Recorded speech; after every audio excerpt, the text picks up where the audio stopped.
నమస్కారం న్యూస్ కు స్వాగతం. ముందుగా హెడ్లైన్స్. న్యూఢిల్లీలోని హైదరాబాద్ హౌస్ లో రష్యా అధ్యక్షుడు పుతిన్ ను కలిసిన ప్రధాని నరేంద్ర మోదీ.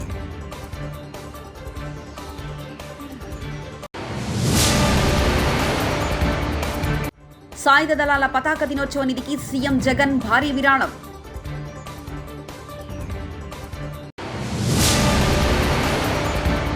తెలంగాణలో ఉచిత బియ్యం 5 కిలోలే, రాష్ట్ర వాటా బంద్. ఏపీ వరద బాధితులకు ప్రభాస్ భారీ విరాళం. నేనే 70 ఎకరాలు కబ్జా చేస్తే సీఎం ఎన్ని ఎకరాలు చేసి ఉంటారు? ఈటల. ప్రతిరోజు స్పందనలో ప్రజల వద్ద నుండి ఫిర్యాదులు స్వీకరించిన జిల్లా ఎస్పీ. ఇక డీటెయిల్స్ చూస్తే న్యూఢిల్లీలోని హైదరాబాద్ హౌస్లో రష్యా అధ్యక్షుడు పుతిన్ను ప్రధాని నరేంద్ర మోదీ కలిశారు. ఈ సమావేశంలో రష్యా అధ్యక్షుడు మాట్లాడుతూ, మేము భారతదేశం గొప్ప శక్తిగా, స్నేహపూర్వక దేశంగా మరియు సమయం పరీక్షించిన స్నేహితుడిగా భావిస్తున్నాం. మన దేశాల మధ్య సంబంధాలు పెరుగుతున్నాయి మరియు నేను భవిష్యత్తును చూస్తున్నాను.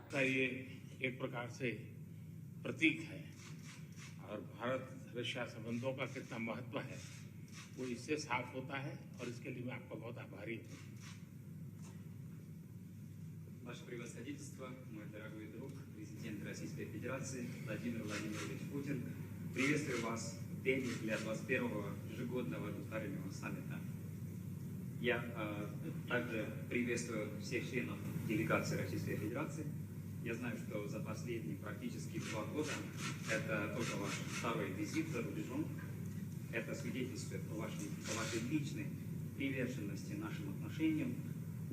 Несмотря на все сложности, связанные с пандемией, вы посещаете Индию, это говорит о вашей любви к Индии. कोविड की चुनौतियों के बावजूद भारत और रूस के संबंधों की रफ्तार में कोई बदलाव नहीं आया है. हमारी special and privilege strategic partnership निरंतर मजबूत होती गई है. Несмотря на сложности пандемии, нет никаких изменений в темпе развития наших двусторонних отношений между Индией и Россией. Наше особо привилегированное стратегическое партнерство продолжает укрепляться. कोविड के खिलाफ लड़ाई में भी दोनों देशों के बीच बेहतरीन सहयोग रहा, चाहे वैक्सीन ट्रायल्स और उत्पादन में हो, मानवीय सहायता के लिए हो या एक दूसरे के नागरिकों की देश वापसी के लिए हो. Качество сотрудничества между нашими странами было тесным, будто это испытание и производство вакцин, гуманитарная помощь или помощь людям вернуться в свою родину в сложное время. एक्सेलेंसी, वर्ष 2021 हमारे द्विपक्षीय संबंधों के लिए कई मायनों में महत्वपूर्ण है.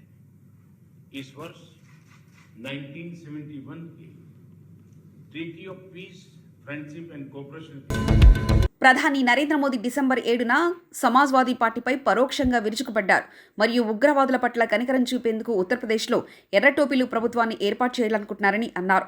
రెడ్ క్యాప్స్ కేవలం రెడ్ బీకాన్స్ గురించి మాత్రమే పట్టించుకుంటున్నాయని ఈరోజు యూపీ మొత్తానికి తెలుసు. మీ బాధ మరియు సమస్యలతో వారికి ఎలాంటి సంబంధం లేదు. రెడ్ క్యాప్స్ అధికారాన్ని కోరుకుంటున్నారు. आपसे जरूर करना चाहता हूं. सब जानते थे कि गोरखपुर का फर्टिलाइजर प्लांट इस पूरे क्षेत्र के किसानों के लिए, यहां रोजगार के लिए कितना जरूरी था. लेकिन पहले की सरकारों ने इसे शुरू करवाने में कोई दिलचस्पी नहीं दिखाई. सब जानते थे कि गोरखपुर में एम्स की मांग बरसों से हो रही थी. लेकिन 2017 से पहले जो सरकार चला रहे थे, उन्होंने एम्स के लिए जमीन देने में हर तरह के बहाने बताए. मुझे याद है जब बात आर्या पार की हो गई, तब बहुत बेमन से, बहुत मजबूरी में पहले की सरकार द्वारा गोरखपुर एम्स के लिए जमीन आवंटित की गई थी.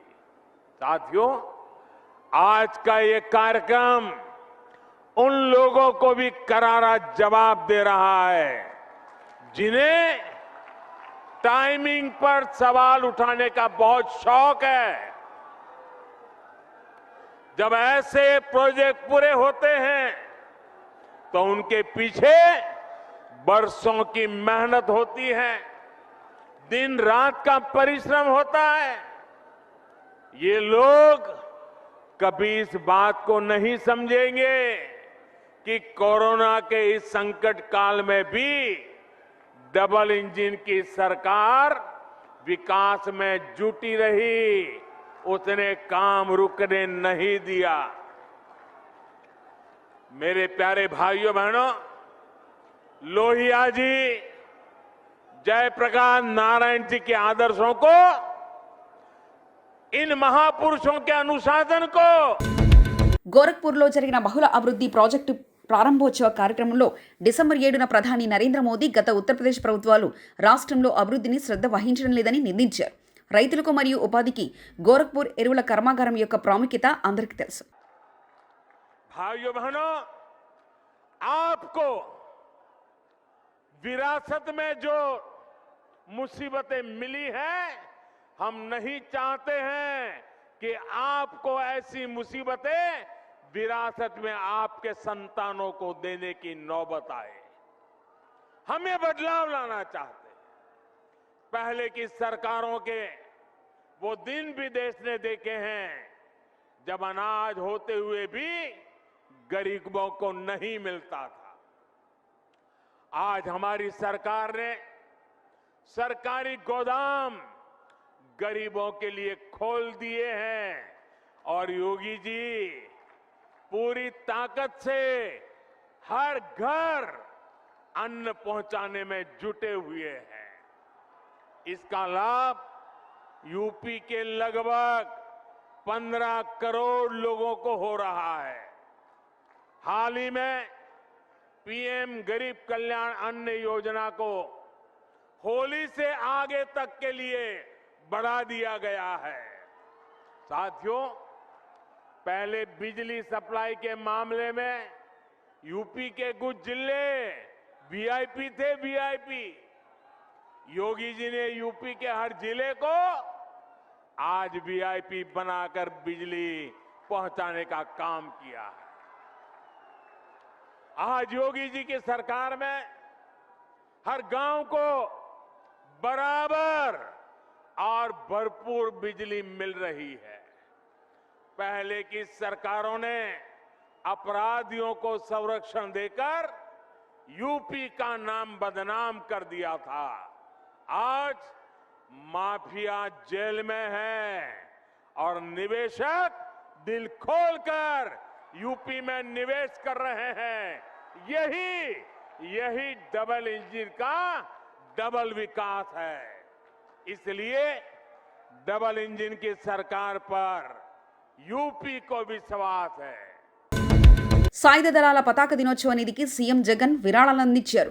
సాయుధ దళాల పతాక దినోత్సవ నిధికి ముఖ్యమంత్రి వైఎస్ జగన్మోహన్ రెడ్డి విరాళాలు ఇచ్చారు.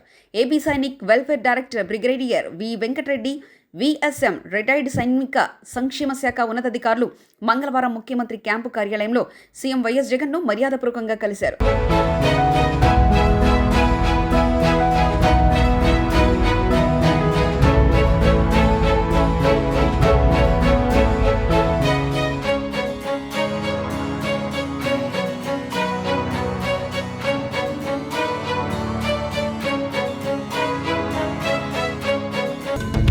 తెలంగాణలో డిసెంబర్లో ఉచిత బియ్యం 5 కిలోలు. రాష్ట్ర వాటా బంధు కరోనా కష్టకాలంలో ప్రభుత్వం చౌక ధరల దుకాణాల ద్వారా ఉచిత బియ్యం ఇక యూనిట్ లబ్ధిదారుడికి 5 కిలోల చొప్పున మాత్రమే పంపిణీ జరగనుంది.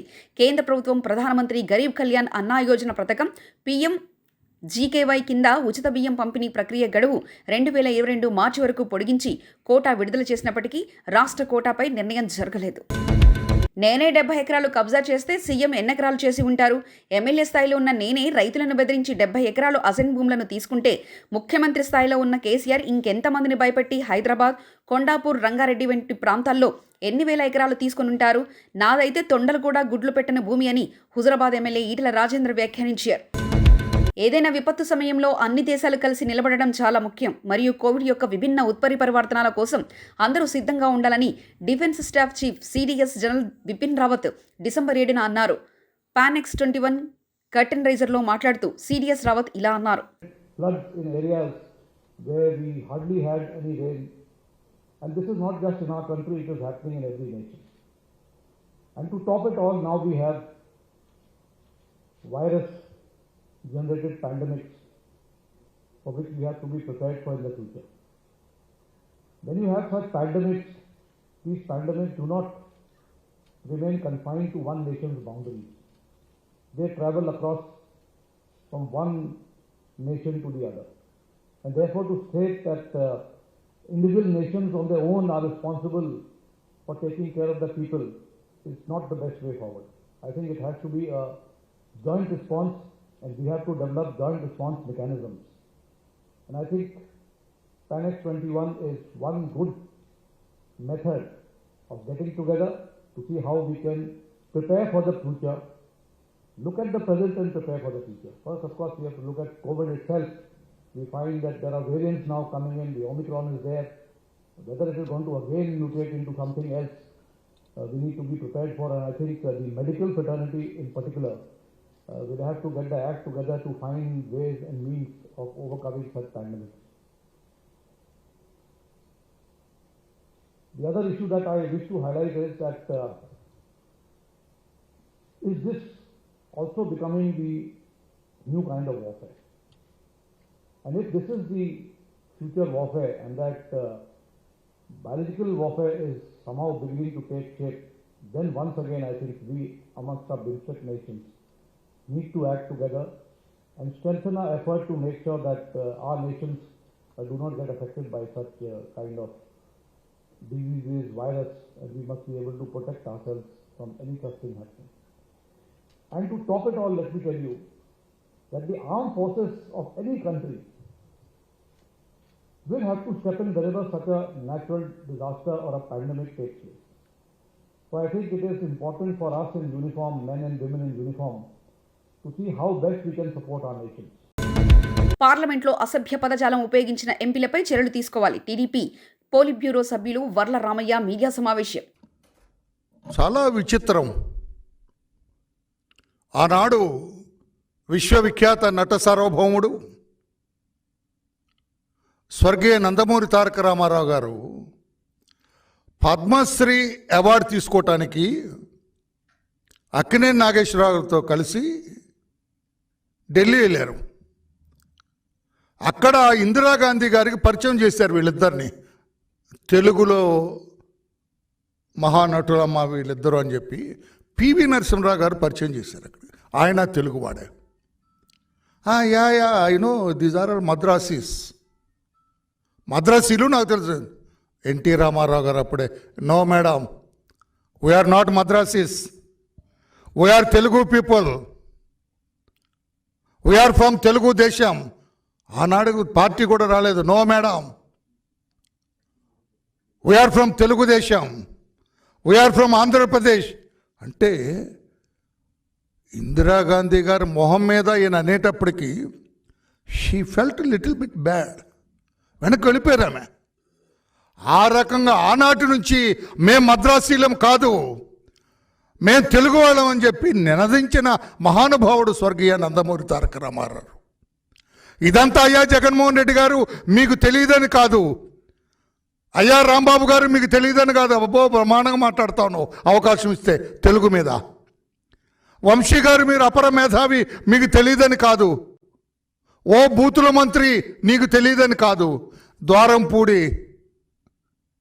నువ్వు అక్కడే ఏమిటంటే ఏ కోరండి అది విదేశాల్లోనే నువ్వు ఇవి కడుతున్నావు, వాట్ ఇస్ దట్ గోడౌన్లు కడుతున్నారు. నేను అందులోకి వెళ్తలా.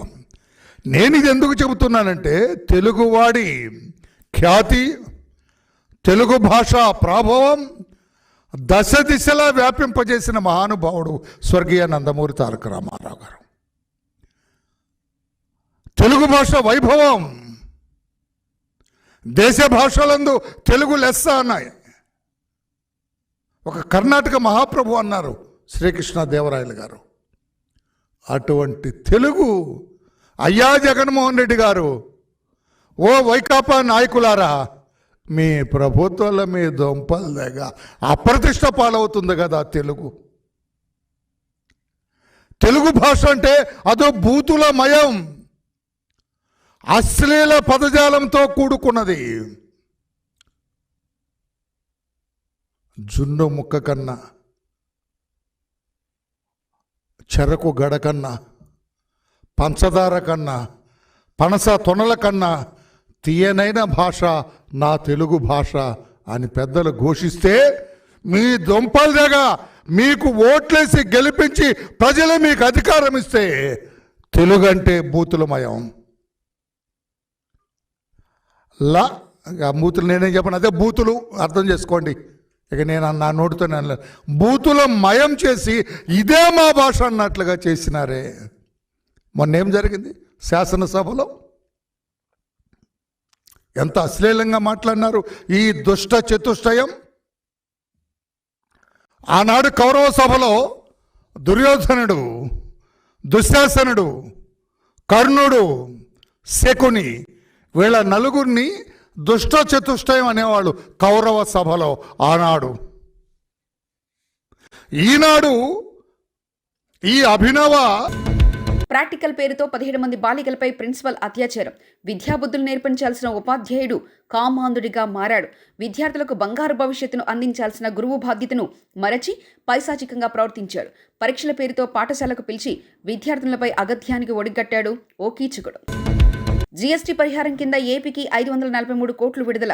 కేంద్ర మంత్రి జీఎస్టీ నష్టపరిహారం కింద గత నవంబర్ 3న రాష్ట్రాలకు 17,000 కోట్లు విడుదల చేయగా అందులో ఆంధ్రప్రదేశ్ వాటా కింద 543 కోట్ల రూపాయలు ఇచ్చినట్లు ఆర్థిక శాఖ మంత్రి పంకజ్ చౌదరి వెల్లడించారు. రాజ్యసభలో మంగళవారం వైఎస్ఆర్సీపీ సభ్యులు వి విజయసాయిరెడ్డి అడిగిన ప్రశ్నకు మంత్రి రాతపూర్వకంగా జవాబిచ్చారు. ఓయూ తీరుపై విమర్శలు. నడకకు రేటు కడితే ఎలా? దట్టమైన అటవిని తలపించే పచ్చిక బయళ్ల మధ్య ఉస్మానియా అందాలను ఆస్వాదిస్తూ నిత్యం వేలాది మంది చేసే వాకింగ్కు ఓయూ అధికారులు వెలకట్టారు. ఆర్థిక వనరులు సమకూర్చుకునే పనిలో భాగంగా సెక్యూరిటీ పేరుతో యూజర్ ఛార్జీలు వసూలుకు పూనుకున్నారు. Cinema shooting, walking, gym, games ఇలా ప్రతిదానికి ఓ రేటు నిర్ణయించారు. రహదారులు, భవనాల శాఖ మంత్రి శ్రీ శంకర్ నారాయణ కోవిడ్-19 మరియు కొత్త వేరియంట్ ఒమిక్రాన్ను కట్టడి చేయడానికి చేయవలసిన ఏర్పాట్లు మరియు చర్యల గురించి జిల్లా అధికారులతో విస్తృతంగా చర్చించి సూచనలిచ్చారు మంత్రి గారు. ఈ కార్యక్రమంలో జిల్లా collector Nagalakshmi Selvamani, joint collector Siri, joint collector Nishant, joint collector Gangadhar Goud, Penukonda sub collector Shri Naveen, DMHO తదితరులు పాల్గొన్నారు.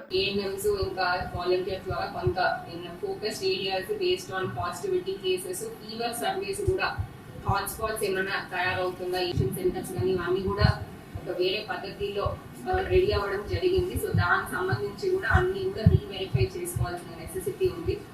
సో అందుకే ముఖ్యంగా ఇవాళ ఆల్ మేజర్ హాస్పిటల్ సూపరింటెండెంట్స్, తర్వాత commissioners, RTOs, important district officers పిలవడం జరిగింది ముఖ్యంగా ఈ యాక్టివిటీస్ మీదనే. సో ఐఈసీ యాక్టివిటీస్ కంప్లీట్ చేసి మనం ప్రివెంటివ్ కేర్ చాలా జాగ్రత్తగా ముందు జాగ్రత్తగా ఉంటే definitely we should be able to manage the situation. So ఈ మీటింగ్ సంబంధించి ముందు జస్ట్ సింపుల్గా కొన్ని స్లైడ్స్ ఉన్నాయి సార్. అంటే కోవిడ్తో రకరకాల యాక్టివిటీస్ చేస్తున్నాం. కోవిడ్ 2 వేవ్స్ కూడా చూడడం జరిగింది sir. As of now WHO ఇచ్చిన గవర్నమెంట్ ఆఫ్ ఇండియా ఇచ్చిన దాన్ని గైడ్లైన్స్ బేస్ చేసుకుంటే న్యూ వేరియంట్ ఆఫ్ కోవిడ్-19 అనేది ఒకటి ఎమర్జ్ అయింది సార్. అది న్యూ వేరియంట్ ఒమిక్రాన్ అని, అది B.1.1.529 అనేది ఒక న్యూ వేరియంట్ సార్. అది స్పైక్ ప్రోటీన్లో ఉన్న మ్యూటెంట్ వల్ల వచ్చిన వేరియంట్. ఈ వేరియంట్ 12 కంట్రీస్ ఫస్ట్ సౌత్ ఆఫ్రికాలో ఐడెంటిఫై చేయడం జరిగింది, కన్ఫర్మ్ చేశారు sir last month 26th. So అప్పటి నుంచి కూడా కొద్దిగా ఎలక్ట్ అవ్వడం జరిగింది సార్. మనకి 12 కంట్రీస్కి మెయిన్ హై రిస్క్ కంట్రీస్ కింద గవర్నమెంట్ ఆఫ్ ఇండియా డిక్లేర్ చేసింది sir. That includes UK and south Africa, Brazil, Botswana, China, Australia, Mauritius, New Zealand, Zimbabwe, Singapore, Hong Kong and Israel. టోటల్గా మన అనంతపురం డిస్ట్రిక్ట్లో అదర్ డిస్ట్రిక్ట్లో 12 మంది అదర్ కంట్రీస్ టోటల్గా 67,699 మంది మనకి పాజిటివ్ ఫస్ట్ వేవ్లో వచ్చారు సార్. సెకండ్ వేవ్లో 90,373 మంది వచ్చారు. ప్రిడిక్షన్స్ ఏంటంటే ఈ లెక్క ప్రకారం ప్రిడిక్ట్ చేసుకుని ఒక 2 months బ్యాక్ ఈ థర్డ్ వేవ్ వస్తే ఎంత అవ్వచ్చు చేయండి అని ప్రిడిక్ట్ చేసుకుంటే ప్రిడిక్షన్స్ 150,000 కేసెస్ని ఎస్టిమేట్ చేసుకోమని చెప్పడం జరిగింది సార్. అంటే రెండు కలిపి డబల్ ద ఫిగర్, ఫస్ట్ వచ్చిన డబల్ ద ఫిగర్ని ఎస్టిమేట్ చేయమని చెప్పండి. ఆ విధంగా మనం 150,000కి ఎస్టిమేట్ చేసుకుని దానికి తగ్గట్టు ఏర్పాట్లు ప్రిపరేషన్ చేసుకుంటున్నాం. ఇది 5 నెలలు సార్. ఇది నెక్స్ట్ మంత్ జనవరి ఎస్టిమేషన్ సార్. దానివల్ల కొద్దిగా అలర్ట్నెస్ ఉంది సార్. అవును సార్. ఇప్పుడు ఈ హిందూపూర్లో స్టార్ట్ చేసిన దాన్ని వర్కింగ్ కండిషన్ సార్.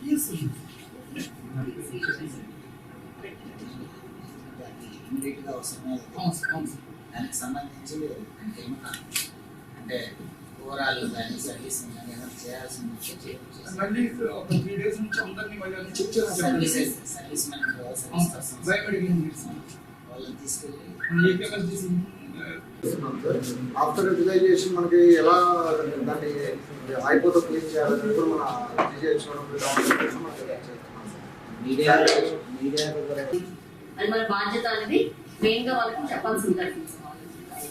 ఇదే కాకుండా డెప్యూటీ డిఎంహెచ్ఓస్ ఉన్నారు. ప్రతి డివిజన్ కి ఒక డెప్యూటీ డిఎంహెచ్ఓ ఉన్నారు. ఆ నెంబర్స్ దయచేసి ఆర్టీఓసి సబ్మిషన్ డిజిగ్నేషన్ అనేది ఇబ్బంది అవుతూ ఉంటుంది మెడికల్ సైడ్ నుంచి. సో అదే ఒకటి. సో ఇంకొక రిక్వెస్ట్ సార్ అడ్మినిస్ట్రేషన్ సైడ్ నుంచి సార్, ఎనస్థీషియా టెక్నీషియన్స్ చాలా అవసరం సార్.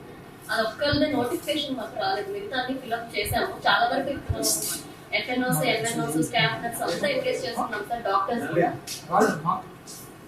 ఎనస్థీషియా టెక్నీషియన్స్ ఒకటి మనకి పై నుంచి రావాల్సి ఉంది sir notification. IEC is very important అండి. ఇప్పుడు మనం జాగ్రత్త పడకపోతే జనవరి ఎండింగ్ కి we need to be prepared for the wave. January ending is prediction. But అది రాకుండా ఉండాలి అంటే మనం ఎంత కష్టపడితే అంత మంచిది. తర్వాత కష్టపడకుండా ఉంటాము, డెత్స్ రాకుండా ఉంటాయి బయట. Thank you. Quantity have to be increased. If, for example, GGH 10 KL to 23 KL to వెళ్ళాము. So now he needs to renegotiate his contract with Jindal Steel for 23 KL. So Varanasi and Linde and other suppliers, వాళ్ళ LMS suppliers renegotiate చేసుకొని వాళ్ళ దగ్గర first number of cryogenic tankers whatever to bring this quantity of oxygen.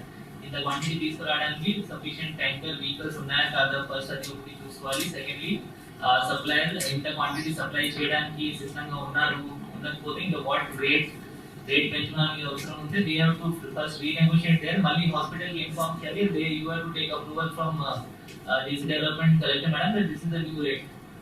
Daily positivity, weekly positivity చూసుకోవాలి. Because as of now our expectation is that మనకి జిల్లా అంతా ఇన్ని కేసులు వస్తాయని కాదు, కానీ ఏదో only Hindupur will have, only Anantapur will have, something like that. So Krishna జిల్లా నుండి స్థానిక సంస్థల కోటలో ఎమ్మెల్సీగా ఎన్నికైన డాక్టర్ మొండితోక అరుణ్ కుమార్ ఆంధ్రప్రదేశ్ అసెంబ్లీ అమరావతిలో 8/12/2021 బుధవారం ఉదయం 10 గంటలకు ప్రమాణ స్వీకారం చేయడం జరుగుతుంది. కలెక్టరేట్ సునైనా ఆడిటోరియంలో ప్రజా సమస్యల పరిష్కార వేదిక స్పందన కార్యక్రమంలో ప్రజల నుంచి ఆజీలు స్వీకరిస్తున్నారు జిల్లా కలెక్టర్ పి కోటేశ్వరరావు.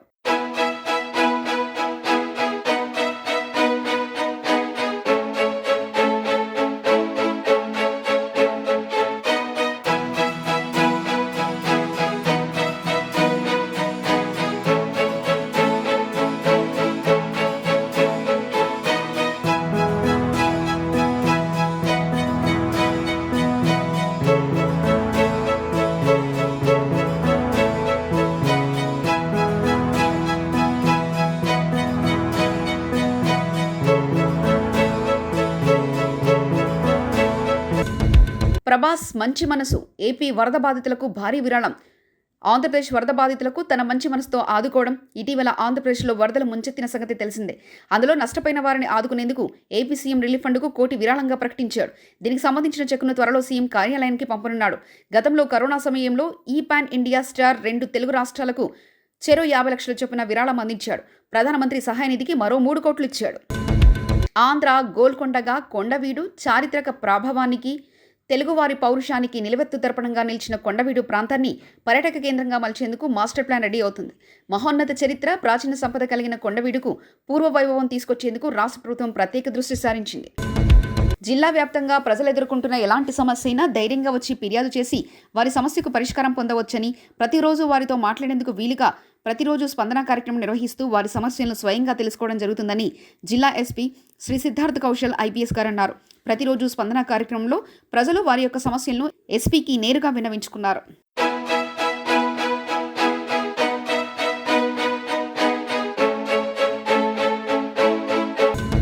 ముఖ్యమంత్రి వైఎస్ జగన్మోహన్ రెడ్డి పిలుపు మేరకు క్లీన్ నందిగామ లక్ష్యంగా పనిచేయాలని నందిగామ శాసనసభ్యులు మొండితోక జగన్మోహన్ రావు ఆదేశాలతో నందిగామ మున్సిపల్ చైర్పర్సన్ మండవ వరలక్ష్మి పిచ్చయ్య మన ఊరు మనం పరిశుభ్ర చేసుకుందామన్న నినాదంతో పారిశుద్ధ్యంపై ప్రత్యేక చర్యలు చేపడుతున్నారు. వరి మానేసి గంజాయి సాగు చేయాలా? మాజీ మంత్రి కేఎస్ జవహర్ మీడియా సమావేశం. ప్రాంతంగా ఆంధ్రప్రదేశ్ ఉన్నటువంటి పరిస్థితి, అంతేకాకుండా రైస్ బౌల్ ఆఫ్ ఇండియాగా ఉన్నటువంటి పరిస్థితుల్లో ఆంధ్రప్రదేశ్ అన్నపూర్ణగా ఉన్నటువంటి రాష్ట్రాన్ని అస్తవ్యస్తమైనటువంటి విధానాలతో ఈ రాష్ట్రంలో జగన్మోహన్ రెడ్డి పరిపాలనలోకి వచ్చిన తర్వాత ఆ పరిపాలన ద్వారా, ఎందుకంటే రాజశేఖర్ రెడ్డి రాజ్యం తీసుకొస్తాను రాజన్న రాజ్యం అని అధికారంలోకి వచ్చిన తర్వాత ఆ రాజశేఖర్ రెడ్డి రాజ్యాన్ని తేవటం కోసం పంట విరామాన్ని కొంతకాలం ప్రకటించి ఇప్పుడు ప్రత్యేకంగా వరికి ఊరేసేటటువంటి సందర్భాన్ని మనం చూడాల్సినటువంటి అవసరం ఉంది. ఒక సామెత ఒకటి ఉంది, విత్తనాలకు పోయిన రెడ్డి ఓదలెత్తడానికి వచ్చినట్టుగా ఉంది ఈ రాష్ట్రం యొక్క పరిస్థితి చూస్తూ ఉంటే. ఒక పక్క విపత్తులు, మరో పక్క వాతావరణం, అదేవిధంగా ఈ రాష్ట్రంలో అతలాకుతలమైనటువంటి వ్యవసాయ రంగాన్ని జగన్మోహన్ రెడ్డి తన విధానాలతో అస్తవ్యస్తంగా మార్చటం. ఎందుకంటే కౌలు రైతులు ఈ రాష్ట్రంలో దేశంలోనే 2వ స్థానంలో, కౌలు రైతుల ఆత్మహత్యలు దేశంలో 2వ స్థానంలో ఆంధ్రప్రదేశ్ ఉన్నటువంటి పరిస్థితి.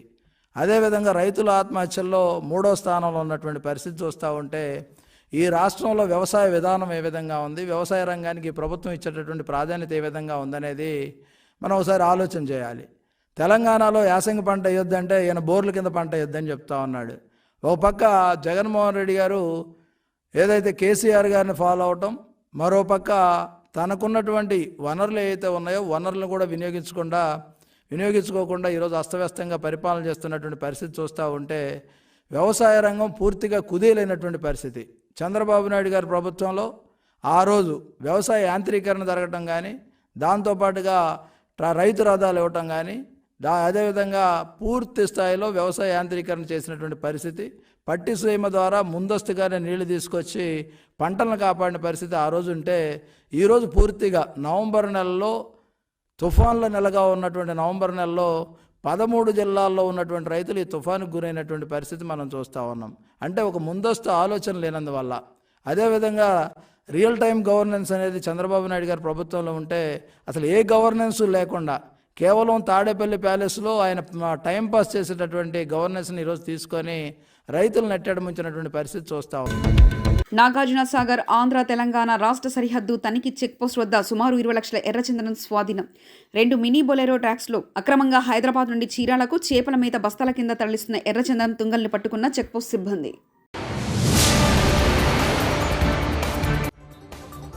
న్యూఢిల్లీలోని హైదరాబాద్ హౌస్లో రష్యా అధ్యక్షుడు పుతిన్ను కలిసిన ప్రధాని నరేంద్ర మోదీ.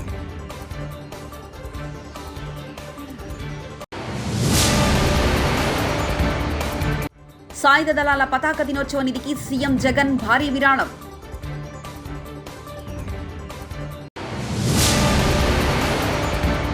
తెలంగాణలో ఉచిత బియ్యం 5 కిలోలే, రాష్ట్ర వాటా బంద్. ఏపీ వరద బాధితులకు ప్రభాస్ భారీ విరాళం. నేనే 70 ఎకరాలు కబ్జా చేస్తే సీఎం ఎన్ని ఎకరాలు చేసి ఉంటారు? ఈటల.